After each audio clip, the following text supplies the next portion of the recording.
No me demoro más, solo quiero presentaros a Ofelia Tejerina Rodríguez, abogada, tiene un máster en Derecho Informático y es doctora en Derecho Constitucional por la UCM. Y además de ello, doctoranda en la Universidad Pontificia Comillas. Además de eso, tiene un libro escrito. Es autora del libro Seguridad del Estado y Privacidad. Y ha hecho otro libro, Aspectos Jurídicos de la Ciberseguridad. Como podéis ver, no traemos aquí a gente que puedas encontrar por la calle, traemos a gente muy top. Ofelia es de las mayores referentes que hemos encontrado en el ámbito español en este panorama. Y seguro que su ponencia no deja indiferente a nadie. Cuando quieras, Ofelia, puedes comenzar.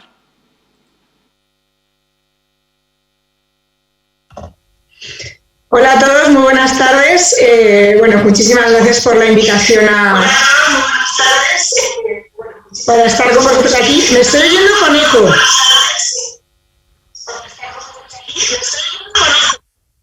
No sé si ahora, yo creo que ahora ya se oirá correctamente. Si hay algún problema, ponedmelo por el chat, por favor, algún problema técnico, porque en teoría yo tengo la información ya compartida y voy a dar paso a la ponencia de esta tarde, que son las 3 de la tarde, y vamos a hablar de leyes un sábado. Pues nada, fenomenal, ¿no? Todos encantados. Claro, mi ponencia podría ser súper rápida, porque podríamos decir que en Internet no hay leyes, y que como no hay leyes, pues nada, acabamos todo rapidísimo.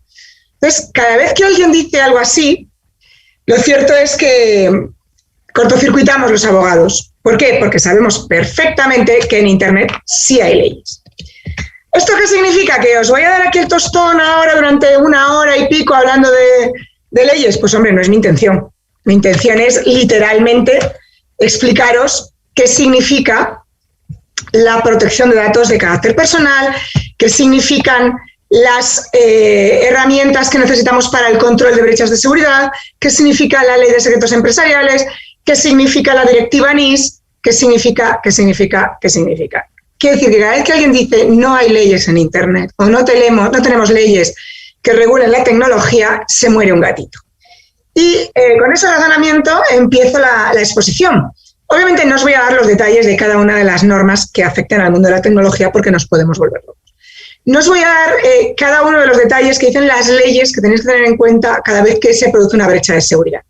Pero sí voy a dejar un escenario general de la legislación, de dónde encontrarla, qué es lo que os afecta y, sobre todo, si oís la palabra brecha de seguridad, pensad que las leyes se aplican y que vienen las sanciones. Eso es lo que nos preocupa normalmente. A mí cuando llega un cliente me dice, he tenido una brecha de seguridad, ¿cuánto dinero me va a costar esto? Es lo primero que me preguntan. Bueno, pues te va a costar dinero si no lo has hecho bien. Porque si no lo has hecho bien y no tienes pruebas para demostrar que lo has hecho bien, que has sido diligente, como un buen padre de familia, cuidando tus cosas, entonces tendrás que acoquinar y apechugar con todo lo que has hecho y las sanciones que se impongan. Pues no hay normas en Internet. Pues claro que sí, hijos míos, claro que hay normas en Internet. Podemos empezar por el Código Penal, veremos muchas más a lo largo de la presentación, veremos para deciros que existen nada más. El Código Penal, los más famosos podríamos decir que son estos dos, el del 197 y el del 264. En mi opinión, creo que solo con eso ya tendríamos bastante y, vamos a ver un poquito, antes de seguir en adelante, esas normas. Reglamento Europeo de Protección de Datos, claro, y ley española más el reglamento español.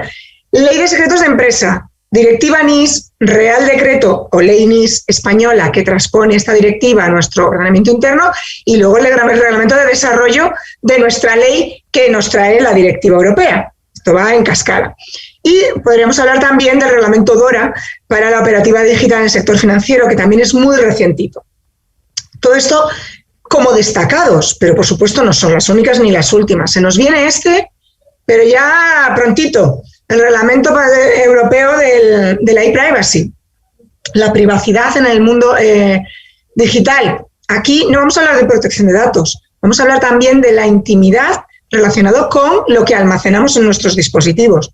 No basta solo pensar en los datos de carácter personal, sino cualquier fichero que contenga información que afecta a mi intimidad, con independencia de que tenga algún dato de carácter personal, sí que me hace identificable porque está dentro de mis dispositivos, por lo tanto tiene que estar protegido.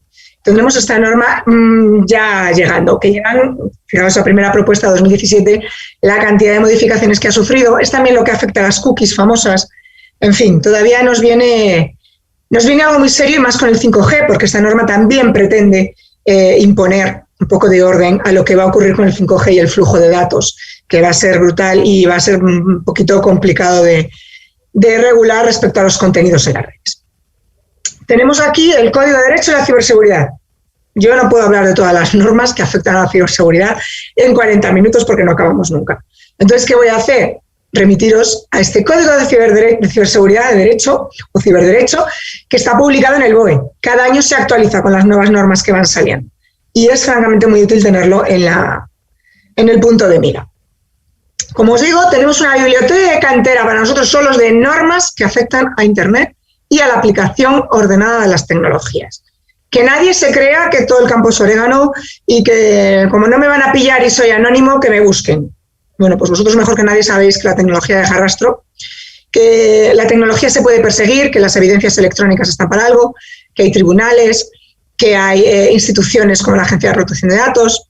En definitiva, claro que hay culpables. Y os invito a poner en Internet, en Google o en cualquier otro motor de búsqueda, las palabras condenado por y cualquier ciberdelito que se os ocurra. Me da igual, desde revelar secretos de una persona hasta tramas de ransomware o de cualquier tipo de ciberestafa o hasta el Don Juan de Internet. O sea, es que cada día tenemos noticias. Llevo 20 años trabajando con estos temas y todas las ponencias que he hecho desde hace 20 años incluyen noticias recientes. Esto significa que son noticias de hace un mes, 2 meses, 3 meses, un año, y no es lo importante la noticia, lo importante es la condena, que también se condena. Y esto afecta mucho cuando hablamos también de hacking ético. El hacker ético que pretende dar información sobre una vulnerabilidad que se ha encontrado por casualidad. Ojo, hay que demostrar que eso se ha encontrado por casualidad, o al menos hay que estar seguros de que la otra parte, que seguramente nos querrá denunciar porque le hemos pillado en una vulnerabilidad, no puede demostrar que lo hemos hecho adrede, que hemos provocado daños informáticos en el sentido del Código Penal que os explicaba antes. Es muy importante el tema de las pruebas, porque en derecho, si no hay pruebas, es que no hay caso. Y esto es lo que nos ocurre con el mundo del ciber, que como no tenemos recursos o no hemos encontrado pruebas, creemos que no se puede condenar, creemos que las leyes no se aplican. Y esto no es cierto. Y esto las empresas lo saben francamente bien. En España se producen hasta 40.000 ciberataques diarios. Y esto, con la pandemia, nos hemos dado cuenta lo salvaje que está siendo el mundo de la estafa online. El ciberatacante ha visto un filón en el mundo del teletrabajo. Somos unos pardillos, nos han pillado por todos los lados. Cada vez más dinero defraudado con brechas de seguridad, vulnerabilidades casuales y filtrados de datos. Ojo, acceden a la información, la inutilizan y nos piden dinero. Ojo, acceden a la información, el simple acceso a la información que tenemos securizada, cifrada o digamos, lejos de terceros no autorizados, el simple acceso ya conllevaría una sanción legal, porque hay información que es confidencial, por lo tanto nadie puede acceder. Ya no hablamos de que nos la destrocen o nos dejen sin esa información o que bloqueen todo el servicio crítico, el servicio esencial que estamos prestando como infraestructura crítica que somos. Todo depende de los grados y para entender cuál es el resultado y las consecuencias jurídicas, pues no te puedo dar una respuesta de sí o no. Hay respuesta o no hay respuesta por parte de la ley. Hay que ver el caso concreto, qué hechos existen, qué pruebas tenemos de lo que ha ocurrido y qué instituciones son las responsables de imponer las normas. Porque no basta decir, los juzgados. No, tenemos diferentes instituciones encargadas de imponer responsabilidades. ¿Qué es una brecha de seguridad? Pues lo primero hay que tener la definición jurídica muy clara. Tenemos Esquema Nacional de Seguridad, tenemos la Directiva NIS y tenemos el Reglamento de Protección de Datos como ejemplos. Nos traen a la palestra una definición jurídica de una brecha de seguridad. Porque claro, es que los juristas hablamos de una manera y los ingenieros habláis de otra. Y si alguien habla de sistema vulnerable en la calle, pues lo que van a pensar es que necesita ayudas, que necesita una vacuna. Y vulnerabilidad en vuestro idioma es una cosa y vulnerabilidad en el sistema jurídico es otra. Cada vez más parecida, porque ahora mismo todo el derecho, todas las ramas del derecho se ven afectadas por el mundo digital. De manera que cada vez vamos conciliando mejor los conceptos y nos vamos entendiendo mejor Entonces lo digo así como muy optimista porque todavía nos cuesta. Yo cada vez os voy entendiendo mejor y llevo 20 años, imaginaros a alguien que acaba de entrar. La cadena de un ciberataque. Esto os lo pongo, pero no os lo explico porque lo sabéis perfectamente. Bueno, pues en cada uno de estos eslabones tiene que haber pruebas. Desde el minuto 1, que podemos hablar de el ciberatacante reconoce, prepara, distribuye, explota, bla, bla, bla, estamos nosotros al otro lado, que somos los buenos, y vemos lo primero, la sospecha, el indicio. Si es una mera intuición o hay un indicio de que estamos siendo atacados. Desde el minuto 1 que uno de nuestros empleados tiene una mínima sospecha y demuestra de alguna manera que esto puede llegar a ocurrir, tiene que entrar en la cadena del protocolo de actuación de la empresa para proteger la información. Esto tiene que estar formado, informado y protocolizado. ¿Para qué?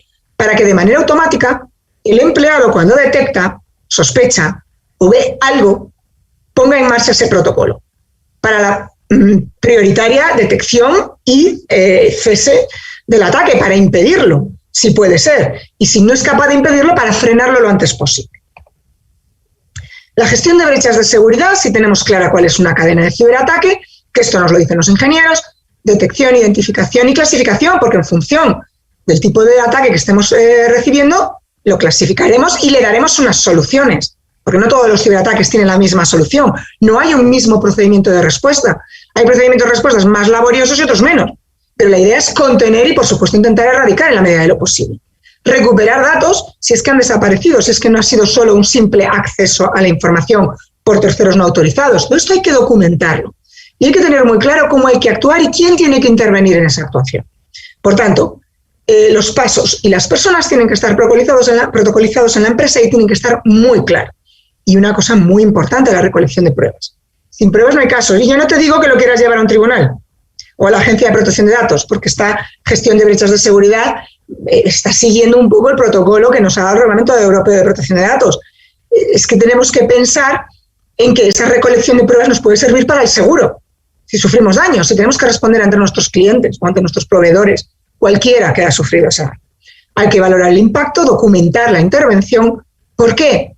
Porque los ciberataques ya tienen que ser notificados. No solo cuando afectan a datos de carácter personal, también cuando se ponen en peligro infraestructuras críticas. Esto tiene que ser así. Si no somos capaces de notificar esto que está ocurriendo, nos vamos a encontrar con una sanción por el simple hecho de no haberlo notificado. Y veremos cuál es la norma que nos obliga a ello. Por lo tanto, tenemos que hacer un seguimiento de lo que ha ocurrido. Ese seguimiento en la documentación de la intervención va desde el principio. Un seguimiento desde que lo detectamos hasta que lo cerramos. Y hay que ir notificando distintas fases. No solamente basta con notificar la detección o el cierre. Y esta notificación, además, tiene que dejarle muy claro a la autoridad de control qué es lo que se está haciendo para detener esa brecha de seguridad. Entonces, los CSIR, que son los organismos que van a estar encargados de documentar, de recoger todas estas notificaciones y de ir conociendo cuáles son los problemas que nos encontramos. Cuando salió el Reglamento de Protección de Datos, decíamos que lo de notificar era una lata. Pues ahora con el mundo NIS, con la normativa NIS, desde la directiva hasta la ley, hasta el reglamento, hay que notificar aún más. ¿Por qué? Porque necesitamos conocer Zero Days, necesitamos conocer cómo funciona el mundo del ciberataque, necesitamos saber cómo has actuado, porque eso va a ayudar a otros. Claro, ¿qué es lo que impedía estas notificaciones cuando no eran obligatorias por ley hace 5 o 10 años?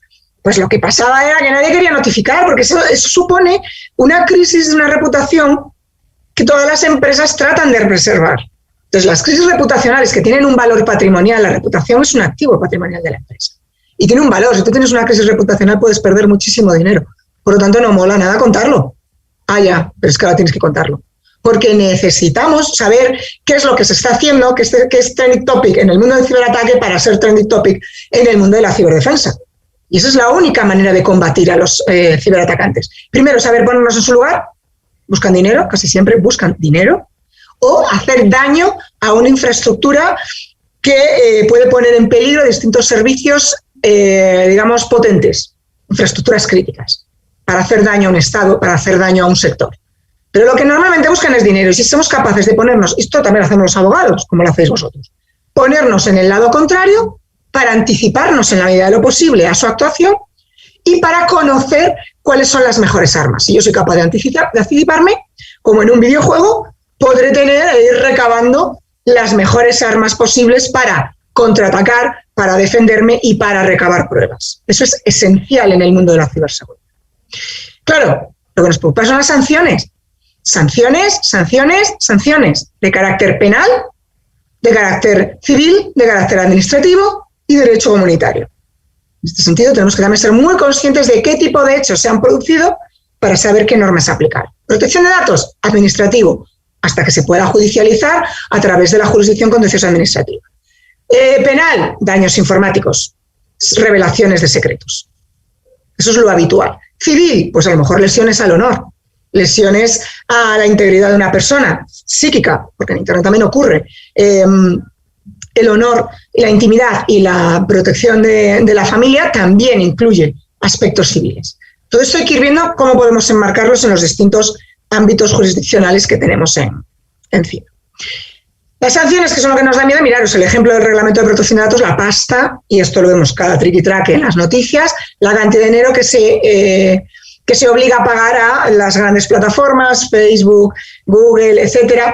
¿Por qué? Porque tienen un volumen de negocios muy importante. En materia de protección de datos son las principales sanciones, y esto lo que les lleva es a sentir cosquillas. Pretendemos darles una buena lección, y lo que nos está pasando es que les estamos haciendo cosquillas con el dinero que tienen que pagar. Les compensa hacerlo mal o no poner tanto cuidado en lo que hacen a cambio del dinero que van a ganar. Y si sufren una brecha de seguridad, pues ya si me pillan lo voy pagando. Pero compensa. Ahora, al resto de los mortales no nos compensa en absoluto. Ya hablo de empresas. Brechas de seguridad en Facebook. Estas son de las más recientitas que he encontrado. Aquí tenemos unos cuantos ejemplos. Garantías. Esto es lo que necesitamos. Garantías para evitar, para parar y para restaurar. Necesitamos esto. Es la única manera de poder superar el mundo del ciberataque, porque va a seguir ahí y cada vez es más sofisticado, ya lo sabéis. En materia de protección de datos, ¿qué nos preguntamos? ¿Quién trata la información, los datos, con qué finalidad, consentimiento? Todas estas preguntas nos las hace el Reglamento de Protección de Datos y la legislación española, la Ley de Protección de Datos. La famosa LOPD, GDD, que nadie sabe exactamente por qué le han puesto un nombre tan largo, porque la última parte, que es la relativa a la garantía de derechos digitales, no encaja mucho con la protección de datos, pero ahí está bien encajadito.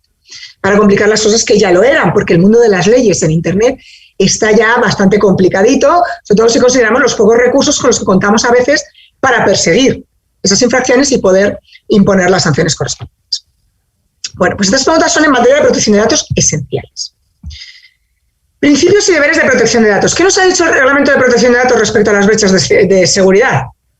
Haz lo que te dé la gana, pero protege los datos.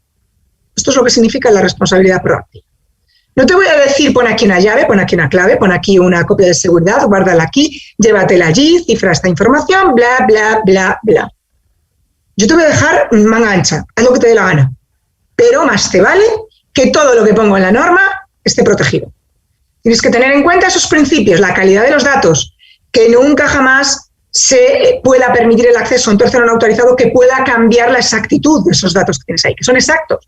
Que yo soy Ofelia Tejerina y que soy abogada, que son mínimos, que solo necesitas saber que yo soy Ofelia Tejerina y que soy abogada para escucharme en un congreso, como mucho me pedirás el título, si es que lo consideras oportuno. Mínimos datos para lo que estoy haciendo, para la finalidad exacta. Transparencia de información, ¿para qué vas a tratar esos datos?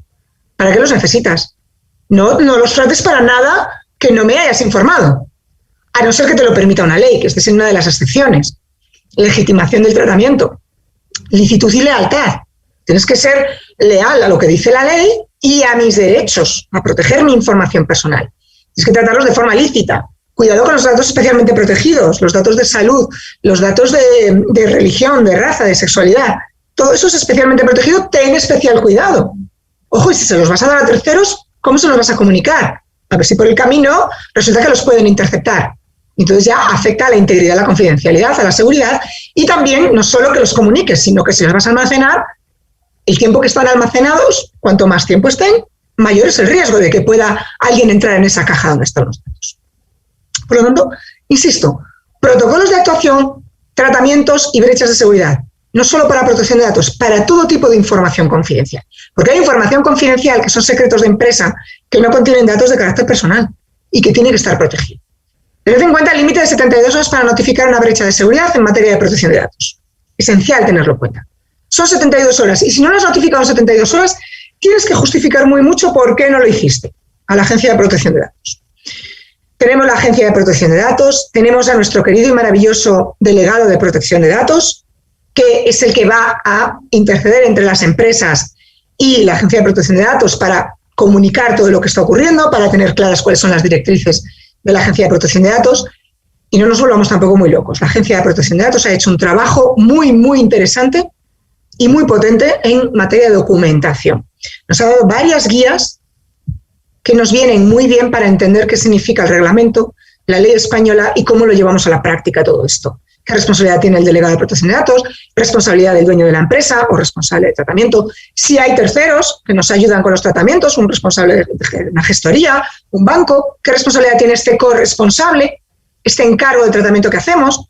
Las políticas de privacidad, la nube, la famosa nube. Yo te presto un servicio en la nube, pero no tengo responsabilidad. Claro que tienes responsabilidad.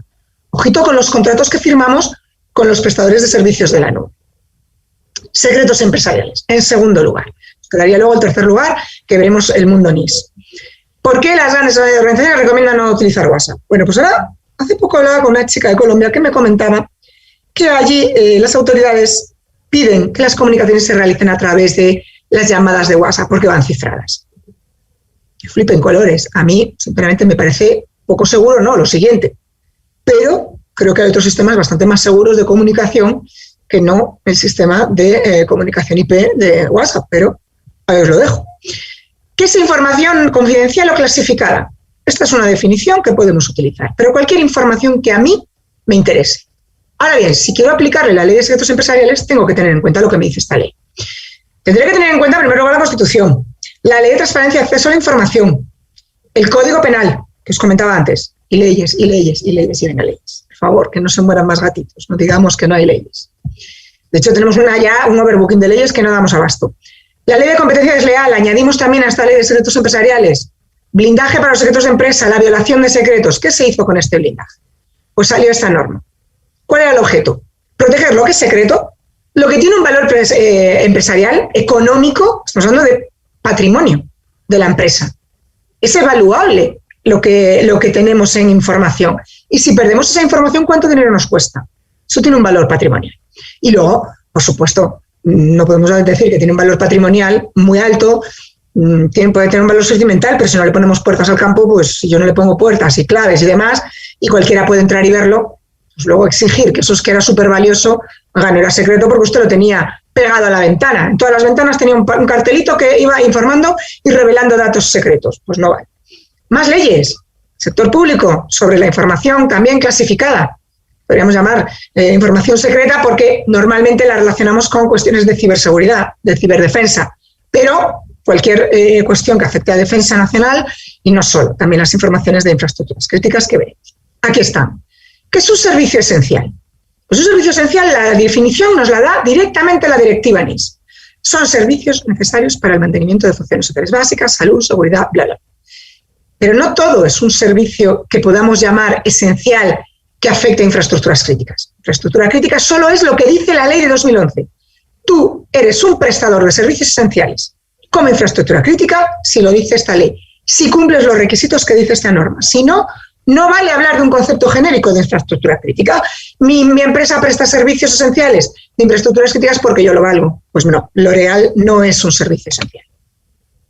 ¿Qué viene a traernos la directiva NIS?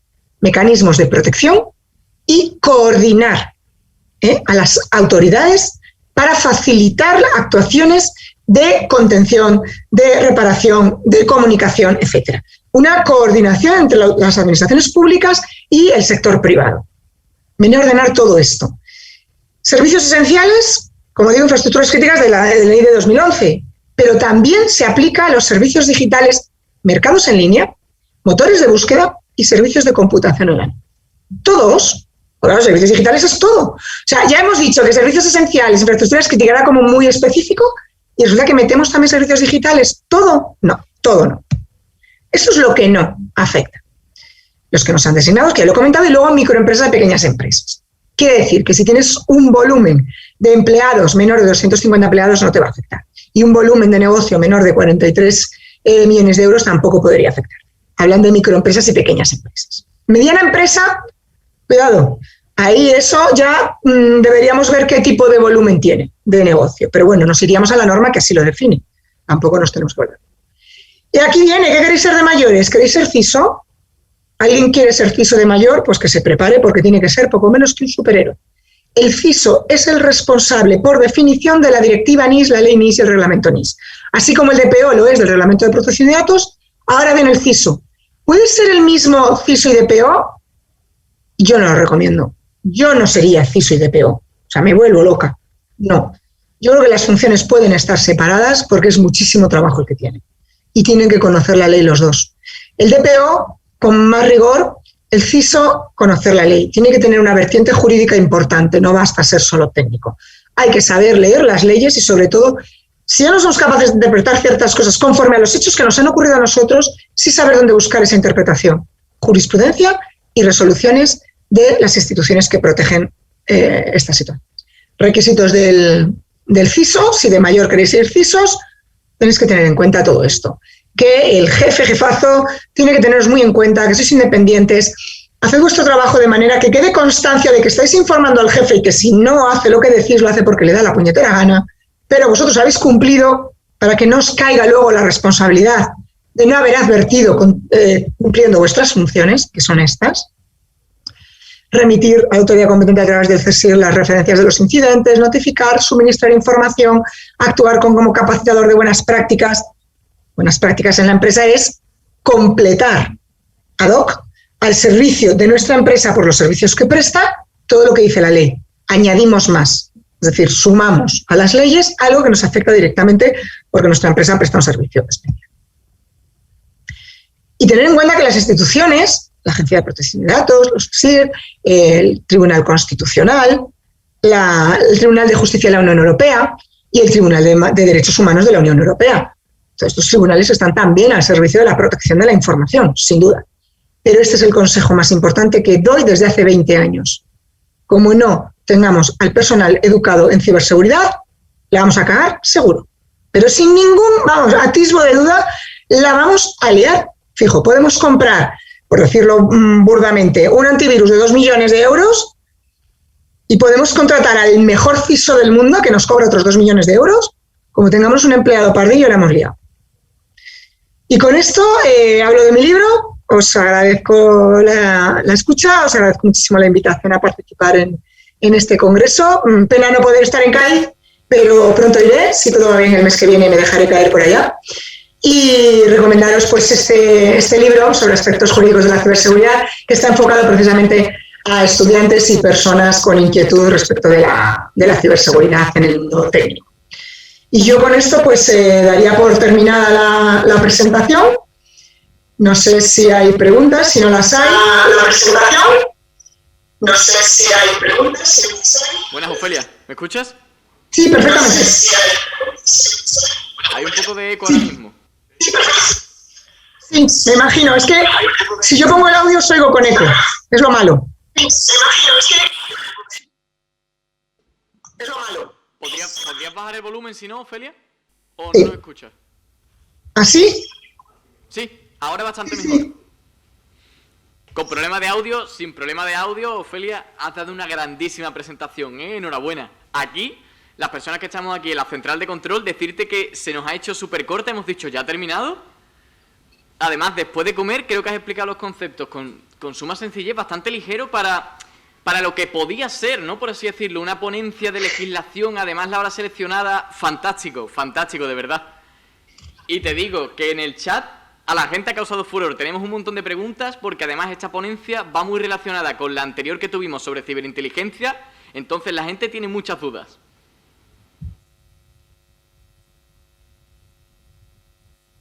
Pues trasládame lo que consideres y veo si puedo respirar algo porque he dejado unos minutos para eso. Sí. Empezamos siempre con un poco de formación, orientando a los jóvenes. Ofelia, estamos en un evento sobre seguridad informática. La mayoría de perfiles que hemos traído hasta ahora, quitando Ramsés, se iniciaron en perfiles técnicos, estudiaron carreras técnicas, comenzaron sus carreras, sus primeros trabajos en este tipo de sectores. En cambio, ¿qué consejos le podrías dar a una persona que quiera adentrarse en este campo, pero venga de un perfil diferente, como podría ser derecho o criminología, como es tu caso?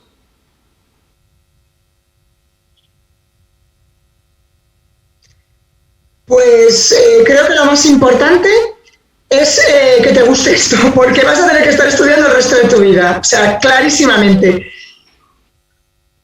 Vale, entonces, ¿crees que con la pasión se puede sobrellevar? Vengas del campo que vengas. Es lo principal. Sin eso no vas a ser capaz de sobrevivir en este mundo. Y luego inquietud, porque lo que no sepas tienes que saber dónde encontrarlo. Vale. Y seguir formándote. Pues un buen consejo, además, Ofelia, creo que se puede aplicar a muchas cosas en la vida, ¿eh? No únicamente a la dirección o el pivotaje en la carrera profesional. Otra pregunta que nos sugieren en el chat es ¿qué podría hacer una persona hoy mismo, termina este evento, y hacer algo para poder proteger sus datos? No hacerlos a prueba de balas, sino simplemente algo para mejorar un poco su protección.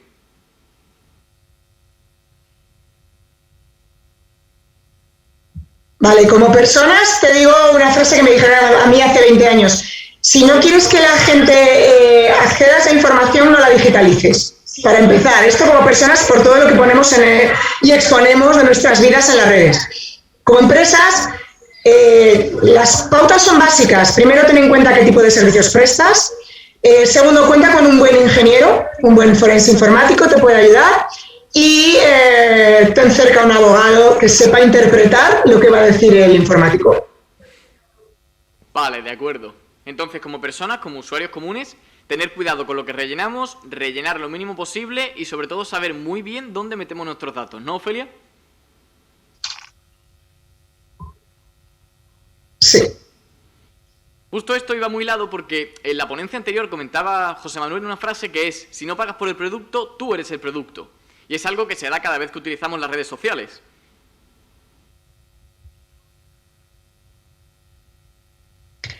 Sí, yo prefiero decir que soy prestadora de servicios, yo no soy el producto, yo te doy lo que quiero y lo retiro cuando quiero. El problema es que en Internet no siempre puedes retirar las cosas cuando te da la gana. Por lo tanto, siempre dar el mínimo imprescindible para recibir ese tipo de servicios y que sean servicios lícitos, a ser posible. Espero que estén cogiendo apuntes porque acabas de dar otro súper consejo, de verdad, Ofelia.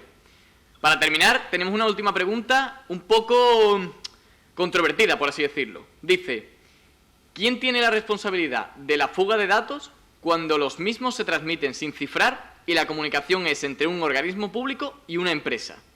Teniendo en cuenta que la empresa utiliza el canal de comunicación y protocolo establecido por dicho organismo público.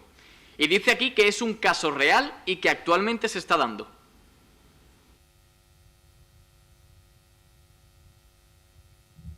Bueno, en este caso yo lo que recomendaría a la empresa, cuando firma el contrato con la administración pública, que se asegure de que el canal de transmisión de información cumple las medidas de seguridad que piden las leyes. ¿Por qué? Porque vas a ser corresponsable de lo que ahí ocurre. Entonces, habrá que ver exactamente en qué medida participan y qué es lo que se ha firmado en el contrato. Si a mí la administración pública me asegura de que su plataforma de comunicación cumple las medidas legales, yo estoy firmando que ellos me han dicho que está bien. Por lo tanto, yo he sido diligente en el cuidado de la información. Pero tendré que dejar constancia de que estoy informando a la administración. Ojo, esta información va sin cifrar. No me hago responsable de lo que ocurra. No creo que sea el mecanismo más oportuno tramitarlo a través de esta plataforma. Yo trataría de ponerme todo tipo de escudos para que luego, cuando haya una responsabilidad en cascada, desde el primer responsable hasta el último, porque va desde el jefazo hasta el último empleado, yo intentaría poner escudos que demuestren mi diligencia debida en el cuidado de la información. De acuerdo. Al fin y al cabo, intentar protegernos todo lo posible, pero si no se pudiese, mantenernos siempre ceñidos a la ley, ceñidos a lo que se nos va a requerir e intentar cubrirnos por todos los medios. ¿Verdad, Ofelia? Así es, efectivamente. Esa es la cuestión. De acuerdo, pues con esto terminamos, nos quedamos sin tiempo a pesar de la ponencia. Esperamos poder tenerte el año que viene, te hago un poco de spoiler, Ofelia, y sobre todo esperamos que si alguna vez vienes por Cádiz de forma presencial y todo está un poco mejor, que parece que las cosas avanzan, nos hagas una visita en la universidad. Y a su vez, ya te digo que seguramente pidamos a la biblioteca el libro que has recomendado como bibliografía específica.